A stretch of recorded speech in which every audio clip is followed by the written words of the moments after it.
मौजूद हूँ एक निजी शॉपिंग मॉल में जो के मार्केट के नाम से जाना जाता है और यहाँ पर मैं आपको बताऊँ कि यहाँ पर ज़रूरत की तमाम अशिया एक ही छत के नीचे मौजूद है। अक्सर ऐसे मॉल्स होते हैं जहाँ पर लोगों को चीज़ें लेने के लिए दूसरे मॉल में जाना पड़ता है या दूसरी शॉप से जाना पड़ता है, लेकिन यहाँ पर तमाम चीज़ें मौजूद हैं। और इसके अलावा हमने यहाँ पर मौजूद लोगों से यहाँ की चीज़ों के बारे में पूछा, यहाँ की क्वालिटी के हिसाब से पूछा और इसके अलावा रेट्स के हिसाब से भी पूछा।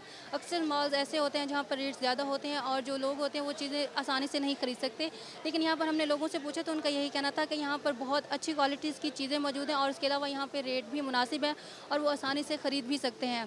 और उसके अलावा ये भी बताऊँ कि यहाँ पर क्लॉथ्स के अलावा, जूतों के अलावा, कॉस्मेटिक्स के अलावा यहाँ पर सब चीज़ें एक ही छत के नीचे मौजूद हैं। वो ईज़िली यहाँ पर आसानी से तमाम चीज़ें एक ही जगह से ख़रीद सकते हैं। जी। Education, corruption